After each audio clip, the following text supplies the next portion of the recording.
एक राजा थे विक्रमादित्य।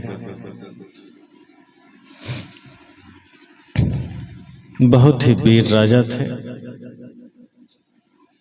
बहुत ही पराक्रमी राजा थे।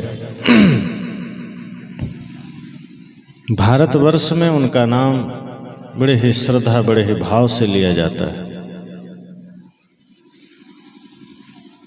और ये जो विक्रम संबंध चलता है ये भी उन्हीं के नाम से चलता है।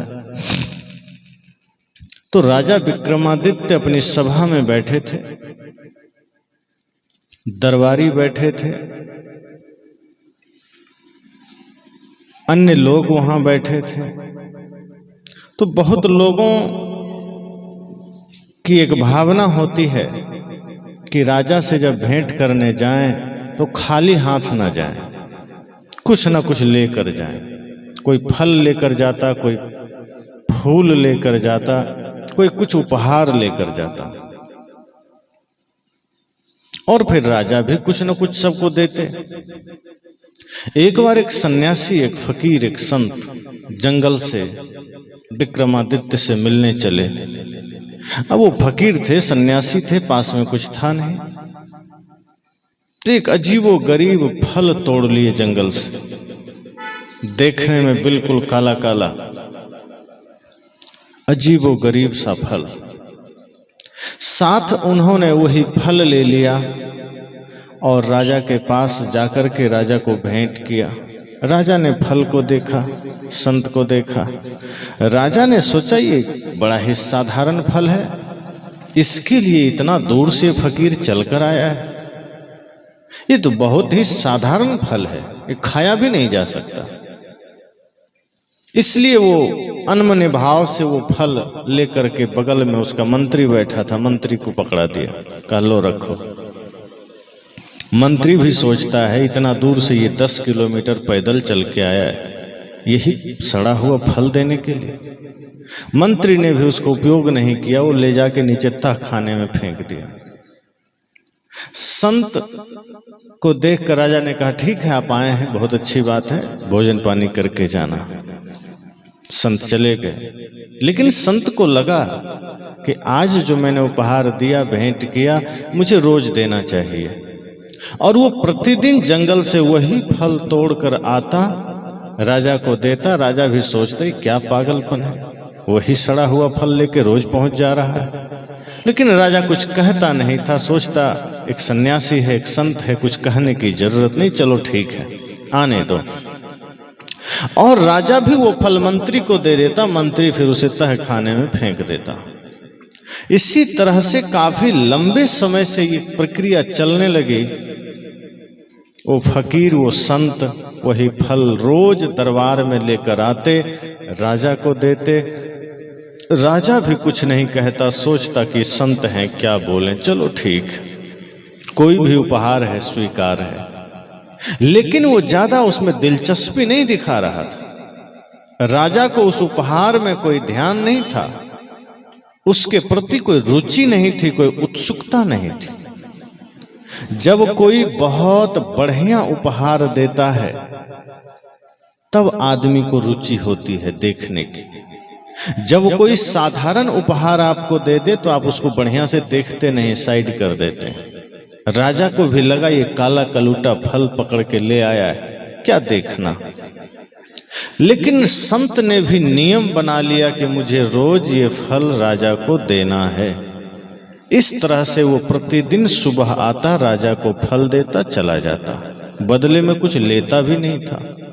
राजा कुछ देना भी चाहता था तो संत कुछ लेते नहीं थे। इस तरह से वो प्रतिदिन एक नियम बना लिया संत ने। और जंगल से जब वो चलते, एक फल तोड़ते, वही काला सा फल, और ला करके राजा को देते, चले जाते। बदले में राजा कुछ देना भी चाहते, वो लेते नहीं थे। ऐसे करते करते काफी लंबा समय निकल गया,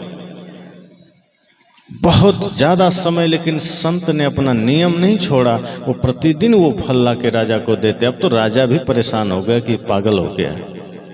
अरे लाता भी तो सेब, केला, अमरूद लेकर आते, पता नहीं कौन सा काला सा फल ले आया है जो खाया भी नहीं जाता। कोई खा भी नहीं सकता। और उसने कभी ट्राई भी नहीं किया, कोशिश भी नहीं किया कि चलो कोई फल है तो इसको देखा जाए, कभी इसको चेक किया जाए। वो पहले ही समझ लिया ये तो गंदा ही होगा, खराब ही होगा, फेंक दो इसको। लेकिन मंत्री उसको बाहर नहीं फेंका, नीचे तहखाने में डाल देता था। इस तरह धीरे धीरे करते करते करीब 10 साल बीत गए। एक दिन पुनः संत वही फल लेकर आए, राजा को दिया। अब की बार राजा से रहा नहीं गया। राजा सोचता है ये साधु पागल हो गया है, 10 साल हो गया अब तक ये भूला नहीं, रोज यही फल लेकर आता है। राजा ने कहा जंगल में और कोई फल नहीं मिलता क्या, ये क्या काला कलूटा फल ले आए। और वहीं दरबार में एक बंदर बैठा था, सोचा मंत्री को भी दे दे के मैं थक गया। और मंत्री भी सोचता था ये हर दिन फल राजा हमें ही पकड़ा देता है। तो राजा ने भी सोचा ना मंत्री को दूंगा, ना खाऊंगा, ना देखूंगा, चलो फेंक देता हूं, बंदर खा लेगा। और जोर से वहां फेंका, बगल में बंदर खड़ा था। बंदर ने फल लिया और जैसे ही फल काटा उसमें से एक चमकता हुआ हीरा निकला, नीचे हीरा गिरा। अब राजा का कान खड़ा हो गया। अब वो मंत्री भी परेशान हो गया, कहा क्या इस फल में हीरा है? और 10 साल से हम इस फल को फेंकते रहे और ये संत हर दिन हमें ये फल भेंट करता रहा। अब वो राजा मतलब समझ नहीं आया हम करें तो करें क्या, इतना कीमती हीरा को हमने ठुकरा दिया। और जो संत लेकर आए थे वो दे के वो तो निकल चुके थे। राजा दौड़े नंगे पैर, मंत्री भी दौड़ा कि रुक जाइए संत भगवान, रुक जाइए, बड़ी त्रुटि हो गई हमसे, 10 साल हम भूल करते रहे और आप कितने निष्कामी हैं जो कभी बताया भी नहीं और देते रहे।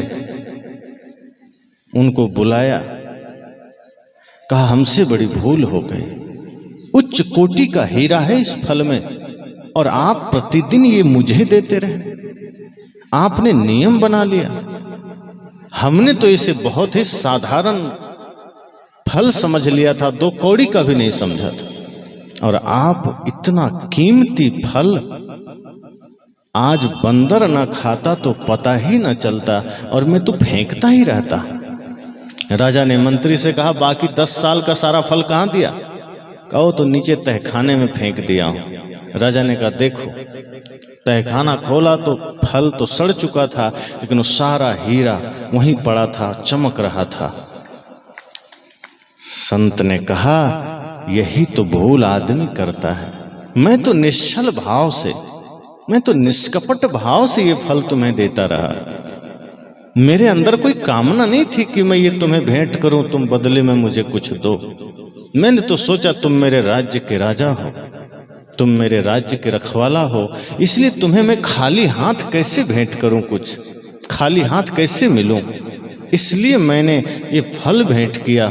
और तुम कोई साधारण आदमी तो नहीं जो तुम्हें मैं कुछ भी भेंट कर दूं, इसलिए मैंने इस कीमती फल को भेंट किया। और जो सच में दाता होते हैं वो कभी अपने दान का महत्व स्वयं नहीं बताते कि मैंने इतना कीमती चीज तुम्हें दे रहा हूं। अब जो दाता सच में नहीं होता है वो 10 रुपए का भी सामान लेकर आएगा तो रेपर इतना बढ़िया लगाएगा ताकि दूर से लोगों को लगे कि ये भी कुछ देने आ रहा है, और देते समय भी 10 बार इधर उधर करेगा ताकि कैमरे में फोटो आ जाए कि कुछ दिया है। लेकिन जो पक्का दानी होता है वो इतना साधारण तरीके से दे के निकल जाता है कि लोगों को पता भी नहीं चलता और उसका दान हो गया। इसलिए संत जन कहते हैं अगर दाएं हाथ से दान करो तो बाएं को भी पता ना चले। लेकिन आज तो आदमी 10-20 रुपए का भी दान करता है तो कहते मेरा नाम माइक में ले लीजिएगा, हमने भी कुछ दिया है। पुण्य छपा कर नहीं होता, पुण्य छिपा कर होता है। संत ने कहा मुझे क्या मतलब था कि मैं अपने दान की खुद परिभाषा करूं। मैंने भाव से, मैंने भक्ति से, श्रद्धा से तुम्हें भेंट किया। वो तो तुम्हारा दायित्व था कि तुम उसे देख सकते थे, मैंने तो भेंट कर दिया। वो तो तुम्हारी जिम्मेदारी थी कि तुम उस फल को चेक कर लेते, लेकिन तुमने नहीं किया। संत ने कहा अब यही कहानी हर आदमी के जीवन में शुरू होती है। तुमने तो बाहर का एक फल ठुकराया है, बाहर का एक हीरा ठुकराया है जो साथ नहीं जाएगा, लेकिन इंसान अपने जीवन में हर दिन हर पल एक ऐसा हीरा को ठुकरा रहा है जो साथ जा सकता था। अपने कर्म को, अपने समय को, अपने वक्त को, अपने जीवन में परमार्थ रूपी हीरे को ठुकरा रहा है। उसको आदमी खोए चले जा रहा है। हम सब आपको भी जीवन में प्रतिदिन ऐसे कीमती क्षण प्रकृति हमें देती है, ऐसा कीमती पल हमें देती है धर्म करने का, पुण्य करने का, परमार्थ करने का। हम उसे खोते चले जाते हैं, हम उसे ठुकराते चले जाते हैं। जब भी कोई पुण्य करने का समय सामने आता है हम कह देते हैं क्या करें, टाइम नहीं है। जब भी सत्संग करने का समय आता है आदमी कह देता है क्या करें, टाइम नहीं है। जब भी धर्म करने का समय आता है आदमी कह देता है क्या करें, समय नहीं है। संत ने कहा आदमी भी तो अपने जीवन में हर दिन न जाने कितने कीमती हीरे को ठुकरा रहा है। बाहर के हीरे की कीमत का फिर भी अंदाजा लगाया जा सकता है, लेकिन हम अपने जीवन में जो समय को खोते चले जा रहे हैं, जो एक पुण्य के अवसर को खोते चले जा रहे हैं, जो परमार्थ के अवसर को खोते चले जा रहे हैं, वो इतना कीमती है कि उसका अंदाजा भी नहीं लगा सकते। लेकिन समस्या ये है कि बाहर की कीमत का हमें अंदाजा हो जाता है, बाहर की कीमत को हमने महत्व दिया है, और जो जीवन में भीतर जिस कीमत की बात साहब संत करते हैं हमने उसको महत्व नहीं दिया। जैसे कोई आदमी बढ़िया घर बनाता है तो घर दिखाई देता है कि हाँ मैंने कुछ बनाया, लेकिन घर में शांति कैसे रहेगी इसका प्रयास आदमी नहीं करता। बढ़िया बिस्तर खरीदने की चेष्टा आदमी करता है कि बढ़िया मखमली चादर हो, डनलप के गद्दे हो, इस सब की व्यवस्था आदमी करता है क्योंकि वो दिखाई देता है। लेकिन उस बिस्तर पर नींद कैसे आएगी इसके बारे में आदमी सोचता नहीं। कीमती भोजन खरीदने की चेष्टा आदमी करता है कि बढ़िया घी, दूध, मक्खन, मलाई, मेवा, मिष्ठान सब हम खरीदें, वही खाएं, लेकिन भूख भी कोई चीज होती है, आदमी इस पर ध्यान नहीं देता है। पानी आप खरीद लें और प्यास ही आपके पास ना हो, वो पानी किस काम का है? साहब कहते हैं प्यास होना जरूरी है। नींद अगर हो तो मखमली बिस्तर आप नहीं खोजेंगे, आप एक चटाई बिछा के भी लेट जाएंगे, आपको नींद आ जाएगी। और नींद ही नहीं है तो फिर मेडिकल जाएंगे, आप नींद की गोली लेंगे और तब जाके सोएंगे, तो ले दे के 2-3 घंटे आपको नींद आएगी। और जिस व्यक्ति के जीवन में नींद नहीं है और सब कुछ है, क्या वो सुखी है? आदमी धन भी जोड़ता है इसलिए हम सुख से जी सकें, परिवार बढ़ाता है इसलिए हम सुख से जी सकें, बढ़िया घर बनाता है कि हम सुख से जी सकें, साधन जुटाता है हम सुख से जी सकें, और सब कुछ जुटाने के बाद नींद की गोली आपको लेनी पड़ गई, समझ लेना सुख है ही नहीं। सूखी रोटी भी मिल जाए और उसमें अमृत का आनंद आ जाए, समझ जाना आपको भूख है। बाहर कितना विस्तार आपका है वो महत्वपूर्ण नहीं है, लेकिन उन विस्तार के चक्कर में, बाहर के माया के चक्कर में, बाहर के वैभव के चक्कर में हम अपना असली समय, असली जीवन खोते चले जाते हैं। श्री कृष्ण दुर्योधन के द्वार पर खड़े हैं। दुर्योधन कहता है कि मैंने 56 प्रकार के व्यंजन बनाए आपके लिए, कृपया आप स्वीकार कर लें। भगवान कृष्ण क्या कहते हैं? मैं तुम्हारा भोजन स्वीकार नहीं कर सकता। तुमने जो 56 प्रकार के व्यंजन बनाए हैं ये मुझे प्रिय नहीं है।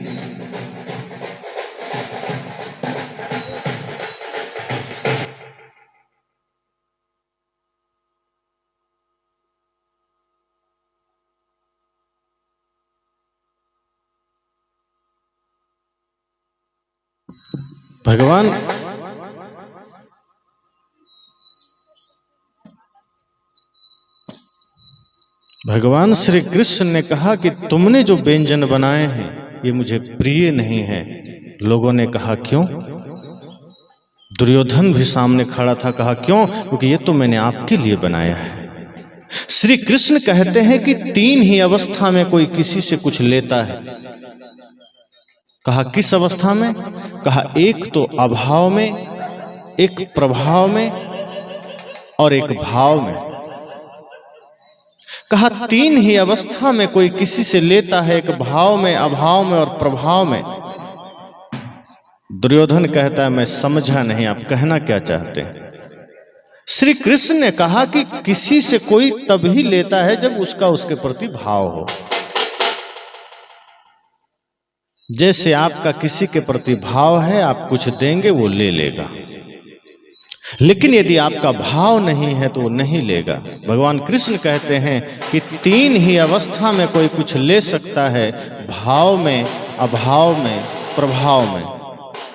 यदि आपका भाव है तो आप ले सकते हैं। और भगवान कृष्ण कहते हैं अर्जुन से कि तुम्हारा मेरे प्रति कोई भाव नहीं है और न मेरा भाव तुम्हारे प्रति है, तो पहली शर्त तो खत्म हो गई। तुम जो भोजन मुझे कराना चाहते हो, इसके लिए सबसे पहली आवश्यकता भाव की है, प्रेम की है, श्रद्धा की है, और वो तुम्हारी मुझ में नहीं है, मुझे पता है। तुम लोभ में ये भोजन करा रहे हो, तुम मुझे फंसाना चाहते हो, तुम लोभ के वश में तुम मुझे घूस दे रहे हो, तुम्हारा भाव नहीं है। और जब भाव नहीं है और तुम मुझे भोजन कराओगे तो मैं भोजन अस्वीकार कर दूंगा, नहीं करूंगा, और मेरा भी भाव तुम्हारे प्रति नहीं है। दूसरी बात कृष्ण कहते हैं अभाव में, कि या तो किसी के पास अभाव है, कुछ नहीं है, तब वो किसी से लेता है। किसी के पास कुछ कमी पड़ गई है, उसके पास धन नहीं है, भोजन नहीं है, वस्त्र नहीं है, उसके जीवन में अभाव है, तब वो किसी से लेता है। और तुम्हें याद होना चाहिए कि मेरे पास किसी चीज का कोई अभाव नहीं है। तुमसे ज्यादा धन मेरे पास है, तुमसे ज्यादा वैभव मेरे पास है, तुमसे ज्यादा सब कुछ मेरे पास है, तो मैं तेरा भोजन कैसे ले सकता हूं? तो न तेरा भाव है इसलिए भी मैं नहीं ले सकता, न मैं अभाव में हूं कि तुम्हारा भोजन मैं ले सकूं। और तीसरी बात प्रभाव में, कि या तो इतना सामर्थ्य हो किसी का कि उसके भय से कोई ले ले, इतनी शक्ति हो उसकी कि उसके डर से कोई ले ले। भगवान कृष्ण कहते हैं कि भाव भी तुम्हारा नहीं है, अभाव भी मेरे पास नहीं है, और प्रभाव तो मेरे सामने तेरा कुछ भी नहीं है। सामर्थ्य तो मेरे सामने तेरा जीरो है, तो तेरा सामर्थ्य भी मेरे सामने जीरो है। मेरे पास अभाव भी नहीं है, तेरा भाव भी नहीं है, फिर मैं तेरा भोजन कैसे ले सकता? कोई उपाय नहीं। दुर्योधन शांत हो गया, क्या कर सकता था। दूसरी बात कृष्ण कहते हैं कि तुम जो भोजन मुझे करा रहे हो, कर भी लेता मैं, और निश्चय ही तुमने बड़े मेहनत से बनवाए होंगे, लेकिन तुम्हारे भोजन में अहंकार की गंध समाया हुआ है। तुम्हारे भोजन में अहंकार है, विकार है। तुमने सिर्फ भोजन नहीं बनाया है, उसमें तुम्हारा घमंड भी शामिल है। और जिस भोजन में अहंकार समाया हो, वो भोजन कभी कृष्ण कर नहीं सकता, क्योंकि वो कितना भी कीमती हो, वो मुझे तृप्त नहीं कर पाएगा। और फिर भगवान कृष्ण कहाँ जाते हैं? विदुर के घर। और वहां क्या खाते हैं? साग और रोटी। और साग रोटी खाकर भगवान क्या कहते हैं कि जो आनंद मुझे इस साग और रोटी में आ रहा है, वो तो अमृत में भी नहीं। सोचिए कारण क्या है? क्योंकि वहां प्रेम है, वहां उस भोजन में श्रद्धा है, भक्ति है, समर्पण है। विदुर जी की पत्नी ने जो भोजन भगवान कृष्ण के लिए बनाया है, उसमें भले ही वो साग रोटी है, लेकिन उसमें उनकी भक्ति समाई हुई है, उसमें उनका प्रेम समाया हुआ है।